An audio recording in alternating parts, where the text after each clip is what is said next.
With the MLS approaching the later stages of the season and the start of the big European leagues, I'm going to take a look at a few different Canadians who I think could use this as an opportunity to have a big breakout season or could finish their season strongly in the MLS leading into the playoffs. We're going to take a look at a few different positions, and in those positions, I'm going to highlight 3 players, and then I'm going to pick one player who I think is going to have the biggest opportunity to make Canada's upcoming World Cup squad.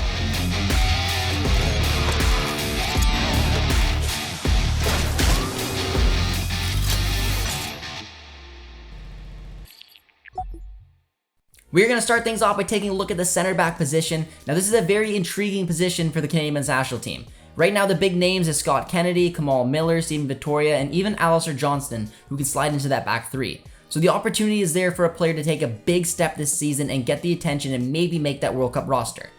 The first player we're going to take a look at is Joel Waterman. Now, Joel Waterman is having a sensational season right now with CF Montreal. He moved on from the CPL in Calgary, he joined up with Montreal, and he's become an instant hit.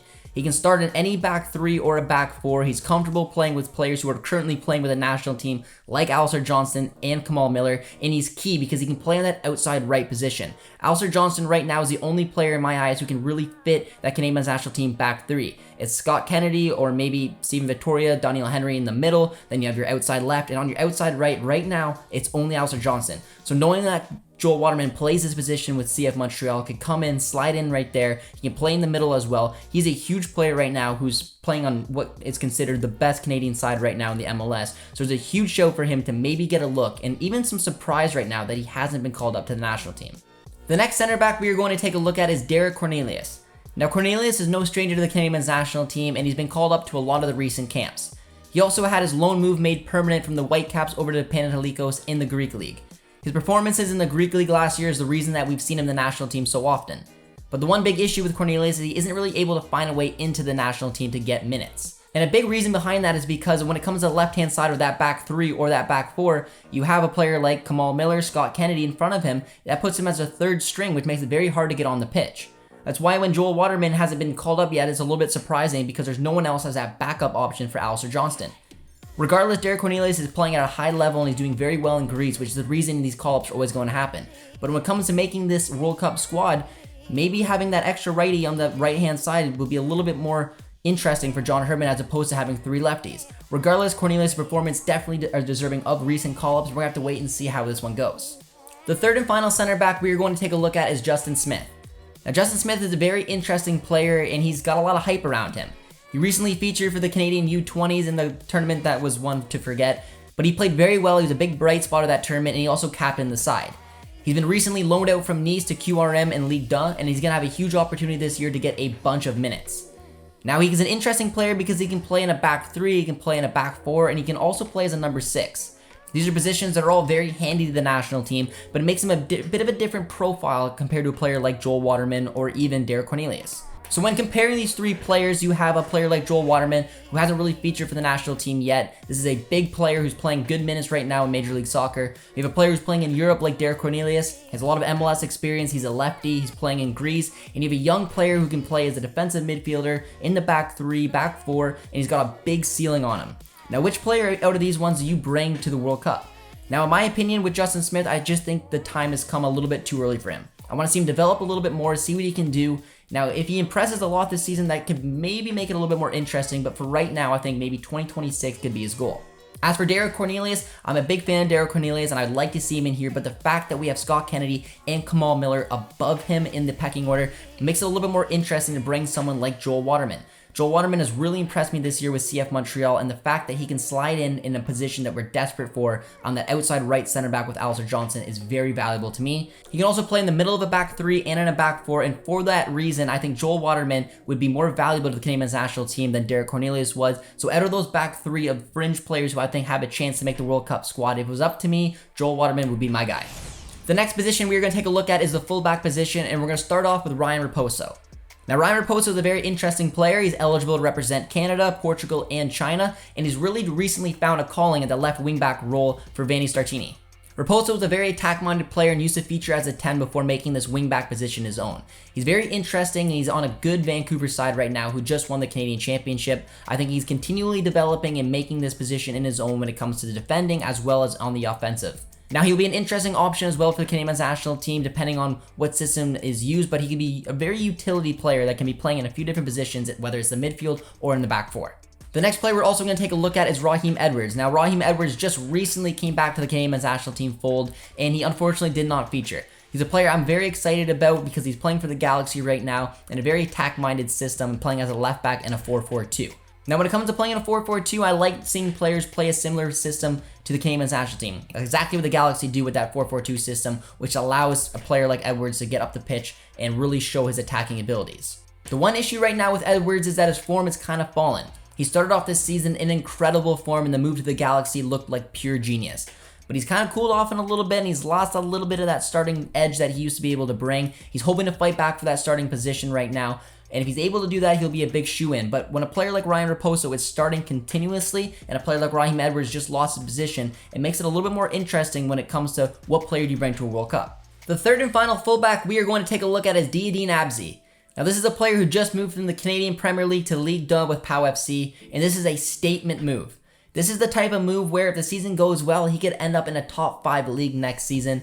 They've already played their first match, and Abzi started. It's a very interesting one, and in my opinion, this move should get John Herdman's attention. Having a player making this jump to Europe who's eligible to play for Canada, he's got a very attack-minded outlet to his game as well, is a very interesting prospect to have. Now, I think, again, kind of like Smith, this move might have came a little bit too early. I don't know if this World Cup is realistic for Abzi, but regardless, if he's able to build on his game, maybe that 2026 one's interesting as well.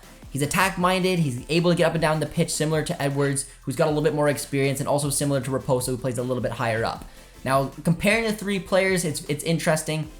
Like I mentioned with Abzi, I just don't know if the time is quite yet for him, but I like this move. I want to see what he can do in Ligue 2 this season.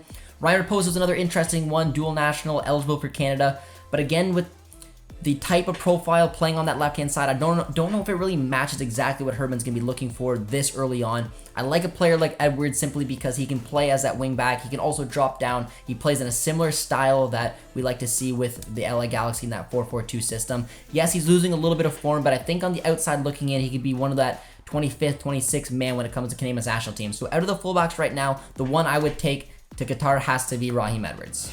Moving along to the central midfielders right now, we're going to start off by taking a look at Liam Fraser. Now, Liam Fraser is a very interesting player to me. I like the move when he headed over to the Columbus Crew. I wasn't crazy about his move to Dienz in the Belgian second league. I just didn't know if that was going to be a high enough level to stay on John Herdman's World Cup radar. But I was proven wrong because when he got called into the national team, he was effective. And that's very important. Every time Fraser has played for the national team, he has been an effective player. He's waited to see when his opportunities arose, and he absolutely has taken them. Now, he's had a half a season with Dienz right now in the Belgian league, and he played just about every minute he could. So having a full season under his belt, I think could even help develop him further. I'd like to see him maybe even get a move to the top flight in the Belgian league, maybe in January after the World Cup as well. But when it comes to looking at this national team and looking at one of the midfielders who can make a difference, it's proven in the past that Fraser is one of those guys. The next central midfielder we are going to take a look at is David Wotherspoon. Now, Wotherspoon for me wouldn't have even been a debate a while ago because he was one of Herdman's guys. We know he can produce at club level. We know he can produce for the national team. But that long knee injury was a real issue for him. He's still battling back to get to full fitness, and it's going to be a race against the clock to see how fit he can get leading up to this World Cup. And that's why this debate is an interesting one, because a fully fit David Wotherspoon for me is on that plane ride to Qatar. There's no ifs, ands, or buts. But is he the same David Wotherspoon? Is he going to be the same guy who came back from a long knee injury, one of the most serious injuries you could ever get as a footballer? Do you risk to take a player like that who's going to be on the road to recovery to find that fitness that he's going to hopefully be able to recover? Or do you go to a player like Liam Fraser, one that we know who can produce? Doesn't matter what exact level he's playing at, whether it's in the MLS, whether it's the Belgian second division, it doesn't matter. He can produce for Canada. He's reliable. Do you do that, or you take that bit of a risk? Now, for me, it's interesting because I know the type of player Wotherspoon can be. I just got to kind of wait and see. There's no one really knows yet what we're going to get. But I know David Wotherspoon and I know his mentality, so it wouldn't surprise me if he's able to get back to full fitness ASAP. The third and final central midfielder we are going to take a look at is Ismail Kone. Now, Kone is pure raw talent. We've seen it. It's the reason he's had a rapid rise to starting with CF Montreal and being a part of the Canadian national team. John Herdman has spoken very highly of this player, but he is still very young and is still trying to discover himself. And it makes a really good debate between these players that we're listing is which one do you want to go to? Because for me, Ismail Kone has got a lot of real qualities that could be important for this team, but he's young and a little bit inexperienced, so it's one of those interesting ones. And when I want to compare it, I wouldn't say with Kone the opportunities come too soon like I would with Abzi or Smith, because we've already seen him play part of the national team. Now, some people say he struggled a little bit. I'm on the fence. I still think he did a decent job in the cameo we saw him, but we didn't get to see him enough. David Wotherspoon, what player are we going to get back? Is it going to be the same one? No one really knows quite yet. Liam Fraser is that Mr. Consistent player, and we know what we're going to get from him. He's going to expect not to start, but when it comes in off the bench, it's an important one. And for that reason, it's very interesting for me to make that kind of decision, because my gut is telling me, you know what? It has to be Liam Fraser, because he's that consistent player. He performs when he plays for the Maple Leaf. We know what we're getting. He'll come back in, hopefully fully fit, and when it matters to come off the bench, he'll perform. But my brain is telling me to go with Ismail Kone, and I'm going to pick Ismail Kone for the one player to come, because he's kind of that wild card. We know that this player can take massive strides, and I think when it comes to maybe playing in the playoffs this season with CF Montreal, you could see a whole nother animal come out of this player, continually develop. We've seen him being linked to a team like Norwich City. Other big scouts from around the world are taking a look at a player because there is something there. I think bringing him to World Cup would be valuable experience. It could even prime him even further to go for that 2026 spot. So for me, it's Ismail Kone. Moving along now to a few wingers who I think have the opportunity to represent Canada at the World Cup. We're going to start off with Jacob Schaffelberg. Now, Schaffelberg recently just came into my attention because he got a move away from TFC. He was getting regular minutes with TFC, but wasn't really in a position that I thought he was going to thrive in. And then with Bernadeschi and of course Insigne coming in, those minutes would completely disappear. So, in my opinion, he did the right thing. He got a loan move with an option to buy, going over to Nashville, a setup I really like in the MLS. It's a team that does well. It's going to be competing for the playoffs. It's got a talented manager who can help develop and get the best out of players. Now, Schaffelberg has been a part of the national team.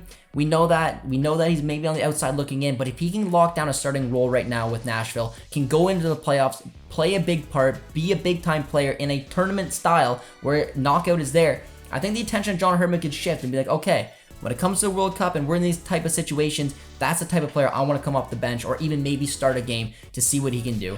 I like this type of move. We're going to have to wait and see how it plays out, but it definitely, in my opinion, gives Schaffelberg a better opportunity to get a look by John Herdman. The next winger we are going to take a look at is Theo Corbiano, and again, Corbiano had his time with the national team at a very young age, but he's kind of disappeared for the last few camps, and he's had a bit of an issue when it came to that loan move last season, starting off at Sheffield Wednesday, playing as a wingback, not liking his time there, having some decent performances, but all in all, he was playing out of position. Then he got his loan move to MK Dons. I like that move a lot. He saw a better and more confident Corbiano playing on the wings, and now he just got a very good move to Blackpool. In the championship, a very good league. They play in that 4-3-3 system. You're going to see him playing on the wings, which is where Corbiano is at his best.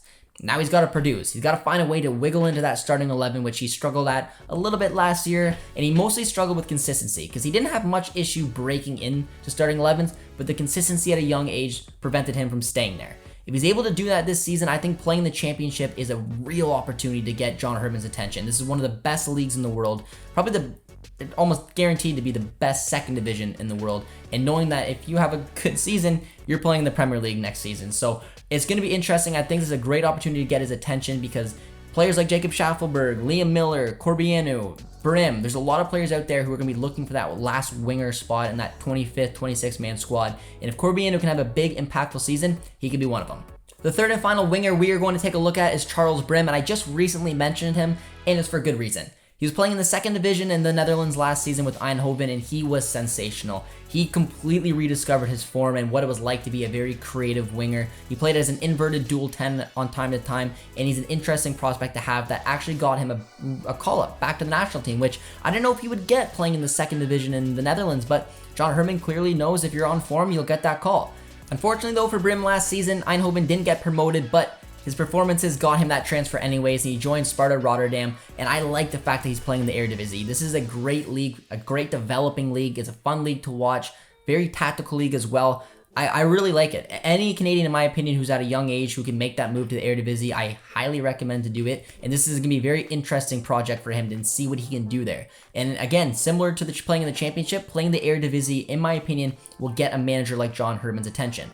So when comparing these three wingers, which one do I think is going to have the biggest opportunity to go to the World Cup? Well, taking a look at Jacob Schaffelberg, I mentioned that if he could find a way to break into the starting 11, it would be an ideal situation for him. I think with the system that Nashville plays is going to make it a little tricky for him to do, and this is already a set group. He's the one coming in having to fight in, which I think will make it a little bit more challenging for him. As for Corbeanu, a little bit similar. I think because this is such a long and grueling season in the championship, he may have opportunities to break into the starting 11, but they may not come soon enough. He may not get those starting reps until maybe even after the World Cup or just before it. Then there leaves Brim, and this is the one I'm going to go with because I really rate the Eredivisie. I think this will be a perfect move for him. He's already used to playing in the Netherlands. He's just now going to be playing at a higher level, and he also just recently got called up by the national team.